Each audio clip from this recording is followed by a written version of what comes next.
계속해서 여호사밧의 모든 행적과 그의 종교 개혁과 여호와의 율법을 따라 또 많은 찬양의 군대들로 말미암아 하나님께 영광을 돌리고 이스라엘 백성들을 강하고 부유하게 만들었으나 심지어 첫째 아들 여호람을 왕위로 세웠고 나머지 아들들에게는 먹고 살만한 재물과 또 성읍들을 다 나눠줬어요. 그래서 아무 문제 없었을 거예요. 그러면 여호람과 그 6명의 그 형제들은 다 죽었어요. 다 죽었어요. 누구에 의해서? 그게 21장 17절에 제가 한번 읽어드리겠습니다. 그들이 올라와 유다를 침략하여 왕궁의 모든 재물들, 아버지가 남겼던 모든 재물들이겠죠. 그의 아들들 그리고 아내들을 다 탈취하였으므로 아들 여호야하스를 외에는 한 아들도 남지 않았어라. 자, 왕궁의 모든 재물들까지 그의 아들들에게 싹 죽었는데 마지막 막내 아들 여호아스가 남았다라는 것을 지금 이야기하고 있는 거예요. 자, 그러면 이제 정리가 됐죠. 자, 아달라의 모든 이 공작들, 아달라가 모든 꾸민 내용들은 뭐예요?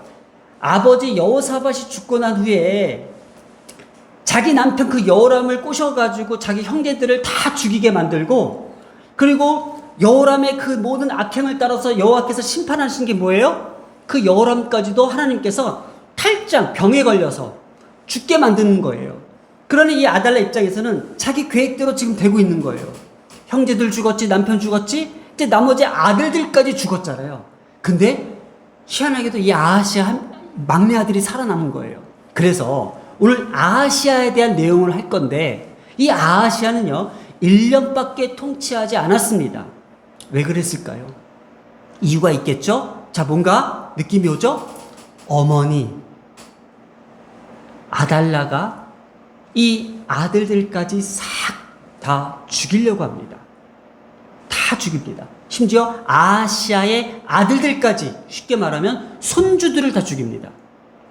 이러한 하나님의 역사와 언약과 다윗의 왕조의 모든 이 계보를 다 끊는 순간이 바로 지금 우리가 읽고 있는 역대하 21장, 22장, 23장입니다. 그러면 우리는 그냥 그래 이스라엘 역사니까 그냥 지나칠 수 있으나 하나님의 구속작석 관점에서는 이스라엘에게는 가장 큰 위기예요. 왜냐? 다윗의 왕조가 끊어진다는 건 뭐예요? 예수 그리스도의 모든 계보가 다 끊어지며 이제는 하나님이 통치하는 세상이 아니라 악한 세대가 통치하는 세대, 아합의 후손인 또 아합이 섬겼던 모든 바알과 아사라 목상들, 그들이 섬기는 모든 종교가 이 세상을 지배하는 그 찰나에 맞는 그 위기에 봉착한 거예요. 그래서 아달라가 아들 죽여, 손주들 다 죽여, 그리고 자기가 왕위로 등극합니다. 7년이라는 시간 동안 자기가 통치합니다. 그리고 거기에서 뭔가 우상 숭배들을 다 깔아놓습니다. 자, 이제는 유다는 끝입니다. 끝! 그런데 우리가 지난주에 말씀을 함께 나눴죠. 여기에 아하시아의 누이가 있었는데 거기에 아하시아의 아들 요아스를 몰래 보모아 숨겨 침대 밑에 던져뒀습니다. 이것이 바로 이스라엘의 구원과 역사와 하나님의 언약은 어떻게 해요? 어떠한 세상의 악에도 굴하지 않고 꺾이지 않고 무너지지 않는다. 바로 이것이 하나님의 창조의 섭리요, 하나님의 창조의 역사요, 하나님의 창조로 약속하신 그 언약입니다. 그러기에 오늘은 이 말씀은 우리에게는 이스라엘 역사상 하나님의 구원의 영속성, 하나님의 언약의 신실성, 하나님은 선하시며 그 인자하심이 영원하시다라는 것을 우리가 지금 보고 있으며 이 시대를 살아가면서 앞으로 우리가 살아갈 이 시대 가운데에 하나님의 구원과 통치와 역사가 어떻게 펼쳐질 건지를 그대로 보여주고 있습니다. 두려워하지 말라, 꺾이지 말라, 넘어지지 말라, 배반하지 말라, 나를 떠나지 말라. 내가 반드시 너희를 구원하러 이 땅에 재림하겠다. 다시 오겠다. 다시 오실 왕 우리 주 예수 그리스도시여 오시옵소서, 오시옵소서. 왜냐? 그 기다리는 신부들이 이제는 하나둘씩 교회를 떠나고 있으며 말씀을 떠나고 있으며 복음을 떠나고 있으며 교회를 떠나고 있다는 겁니다. 하나님을 떠나고 있다는 겁니다. 왜냐? 아닌 것 같거든. 이게 아닌가 봐. 여기가 아닌가 봐. 뭐예요? 세상이 더 우리를 가르치고 있습니다. 계속 볼까요? 지금 다윗 후손의 이 왕조의 모든 위기 가운데에는 누가 있었어요? 아달라가 있었습니다. 아달라의 괴락으로 남편과 아들들의 죽음 이후에 유다 정권을 잡고서 다윗 가문의 씨를 멸하려고 손주들까지 학살하는 내용. 그래서 이렇게 하나님의 신적 왕국이 무너지며 그동안 여호사밧이 품었던 이 유다, 정확히 따지면요, 자, 그 할아버지 아사 있죠. 아사 때에, 그 다음에 여호사밧 때에 통틀어서 60년 동안 여호와의 신앙, 또 여호와의 모든 종교 개혁을 일으키면서 유다를 강대국으로 올려놨습니다. 그런데 여호람이 그리고 아하시아가 1년 통틀어서 7년에서 8년 사이에 아달라의 공작으로 인해서 이 모든 신앙이 와르르 무너졌습니다. 자, 그래서 오늘 1절을 보면서 여호람의 이 막내 아들 이 아하시아를 하나님께서 그래도 남겨두셨는데 이 모친 그 이세벨의 영향으로 유다 왕실의 바알과 아세라를 섬겼던 이 모든 종교들이 아하시아에게도 악한 길을 행하게 했다라는 거예요. 그래서 아하시아도 잘못된 신앙을 그대로 가르침을 받게 되었습니다. 그래서 3절을 볼까요? 아하시아도 아합의 길로 행하였으니. 여러분, 이거 되게 비극적입니다. 아하시아도 왜 그랬을까요? 이게 바로 아합 지방과의 맺었던 관계성입니다. 관계성. 그리고 아달라가 그 유다의 왕조에 들어오면서 그 아들들까지 그들에게 아합의 길로 행하게 했던 가르침이었습니다. 조금 전에 얘기했죠. 조부 아사와 아버지 여호사밧이 60년 가까이 종교개혁과 신흥 부운동을 일으켜 회복시켜 놓았던 이 유다를 여호람이 8년, 아하시아가 1년 만에 여호와의 신앙을 완전히 무력화시키며 무효화시킬 만큼 무너뜨린 것이 바로 아달라의 공작이었습니다. 오늘날 기독교의 역사 가운데 수천만 년 동안 이루었던 이 하나님의 역사가 지금 우리가 살아가는 이 세대에 또 다른 시대가 다가오고 있다는 것을 우리는 직감할 수 있습니다. 뭐 AI, 로봇, 이 엄청난 이 시대가 또 다른 시대가 도래했을 때에 바로 아달라의 가르침, 그들의 어떤 조언들, 또 어떤 그들의 정보들이 우리를 어떻게 악한 길로 행하게 만들다고 합니다. 그래서 오늘은요, 이 말씀을 가지고 다른 거 다 빼놓고 제가 3가지만 강조하겠습니다. 관계성입니다. 그리고 삶의 길, 그리고 어떠한 가르침이 있냐라는 것을 이 말씀을 토대로 보아야 된다는 겁니다. 자, 관계성은요, 우리가 잘 알고 있죠?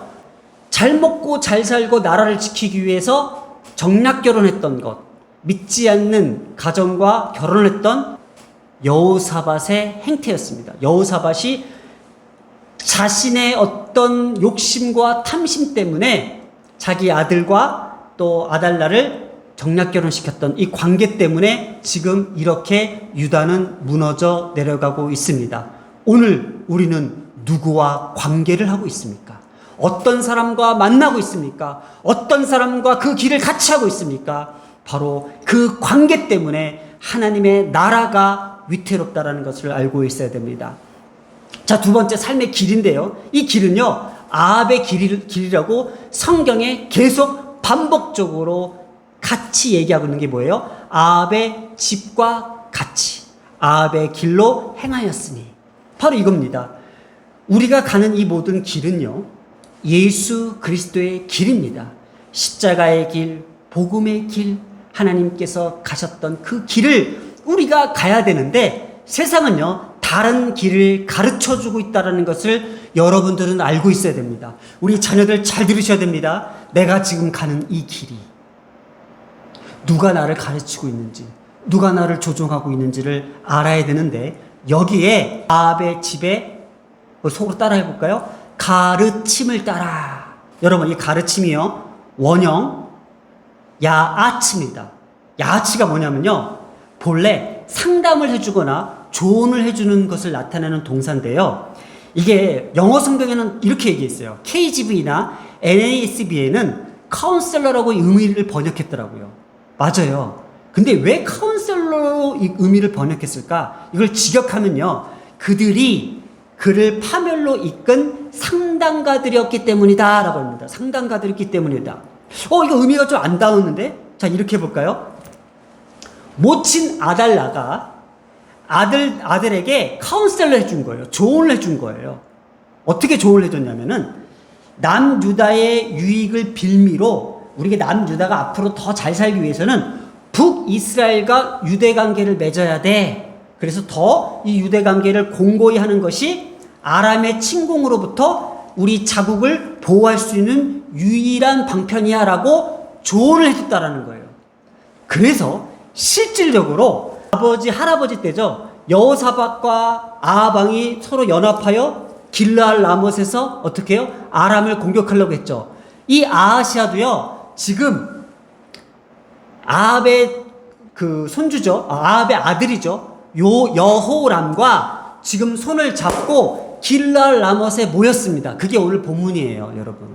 그러니 지금 이 어머니 아달라가 아들에게 무엇을 조언하고 있을까요? 아들아, 지금 야아츠 가르치고 있습니다. 어떻게 해요? 너는 북이스라엘과 좋은 관계를 맺어야 돼. 빨리 여호람과 손을 잡어 해서 손을 잡았습니다. 여러분, 오늘 우리는 누구의 카운셀러, 누구의 조언을 듣고 있습니까? 누구의 가르침을 지금 따르고 있습니까? 바로 무분별한 조언과 무분별한 정보와 무분별한 이 가르침이 우리를 파멸로 이끈다라는 것을 우리는 지금 아무도 인식하지 못해요. 제가 지금 이걸 말하면요, 그렇지라고 할걸요? 바로 SNS입니다.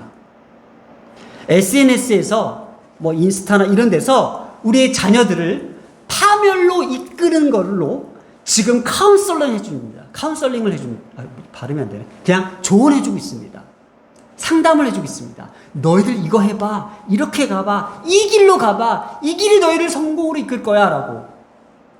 우리를 무비판적으로 수용하게 만들고 있다는 것이 오늘 우리를 가르치고 떼고 있습니다. 자, 잘 보세요. 여기에서 패망하게 하는 레마시히트. 이 레마시히트가요, 원형이 미시하트입니다. 미시하트가 하나님이 사람을 멸시할 때 이 의미를 쓰는데, 바로 우리를 가르치고 우리를 패망하게 만드는 게 뭐냐면 하나님을 멸시하게 만들어요.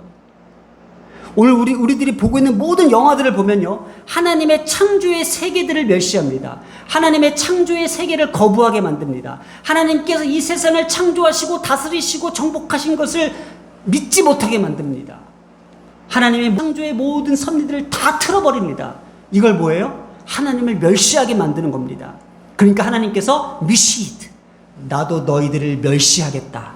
그래서 우리를 패망의 길로 우리를 인도하는 것들, 우리에게는요, 단순한 패망이 아닌 심판자이신 하나님에 의해 당하게 될 완전한 파멸, 멸시, 이것으로 우리를 이끌어 가신다라는 것을 뉘앙스로 표현하는 것이 레마시히트. 바로 패망하게 하는 길로 우리를 상담한다. 그래서 아까 제가 KGV나 NSSB에서 그들이 그를 파멸로 이끈 상담가들이었기 때문이다. 그건 맞죠? 우리를 지금 이렇게 카운슬링 해주잖아요. 너희들은 이렇게 하면은 잘 될 거야. 근데 결국 우리를 패망하게 만든다라는 거예요. 패망하게 만든다. 자, 우리 다시 한 번만 4절을 이렇게 읽어보겠습니다. 자, 4절에 그의 아버지가 죽은 후에 그가 패망하게 하는 아합의 집에 가르침을 따라.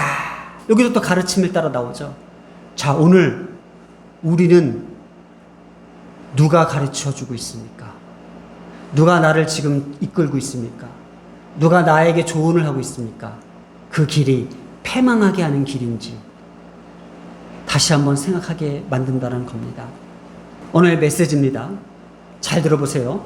아합의 집의 가르침을 따라 했잖아요. 그런데 한글 성경은 아합의 집이라고 이야기했지만 원문에서는요, 아합의 집이라는 표현을 쓰지 않았습니다.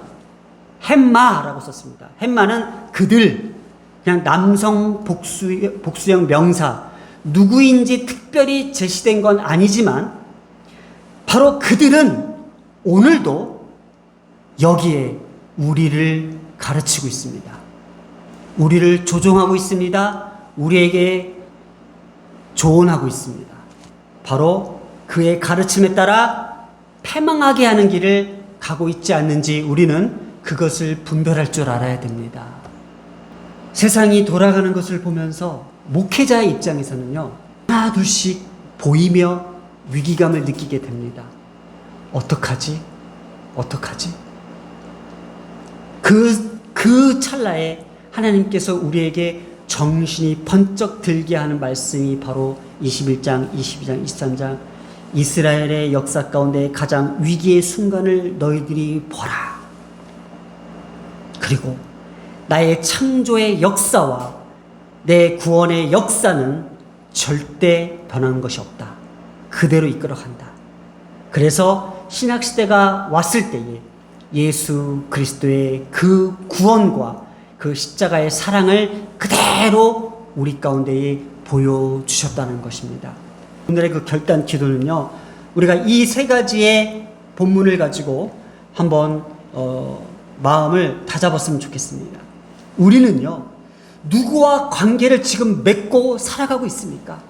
정말 하나님과의 끈끈한 관계를 맺고 살아가고 있으십니까? 우리는요, 누구의 길로 행하고 있습니까? 그리고 지금 이 순간 우리는 누구의 가르침을 받고 살아가고 있나요? 오늘 이 기도를 가지고 우리가 주님 앞에 정신을 번쩍 들어 하나님 앞에 기도했으면 좋겠습니다. 우리의 자녀들이 하나님과의 관계에서 멀어지지 않게 하여 주시고, 어느 누구를 만나든지 하나님과 관계된 사람과 만날 수 있는 축복의 길을 걷게 하여 주시옵소서. 그래서 그들이 가는 길이 주님께서 예정하시고 주님께서 약속하신 길을 갈 수 있게 해 주시옵소서. 그들의 가르침, 그들을 조언해 주며 그들을 이끄는 그 힘이 하늘의 천사들이요, 하늘의 만군의 영인들이요, 우리 자녀들을, 그들을 이끌어 달라고, 가르쳐 달라고 기도합니다.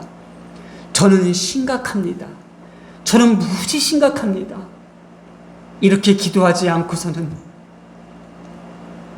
우리의 자녀들이, 우리의 가정이, 또 우리의 교회가, 또 한국교회가, 또 이 땅의 기독교가 어떠한 패망의 길로 갈지 모르기 때문에 하나님의 그 약속과 구원과 그 십자가의 사랑을 우리가 굳건히 붙들고 오늘 이 시간 함께 기도하며 나가기를 소망합니다. 기도하겠습니다. 사랑과 은혜가 많으신 하나님, 우리는 누구와 지금 관계를 맺고 살아가고 있었나요? 우리는 과연 누구의 길로 향하여 열심히 달려가고 있었나요?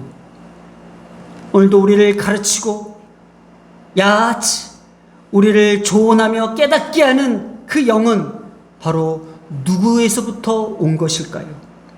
하나님의 창조와 구원의 역사 가운데에 살아계신 하나님의 영이, 보좌에 계신 하나님의 만군의 천사들이 그 길을 우리에게 가르쳐 달라고 간절히 호소하오니 주님, 오늘 우리의 자녀들을 가르쳐 주시옵소서. 우리의 길을 열어 주시옵소서. 우리와 관계를 끊지 마시며 우리를 버리지 말아 주시옵소서. 이 모든 말씀 우리 주 예수님의 이름으로 기도드렸습니다. 아멘.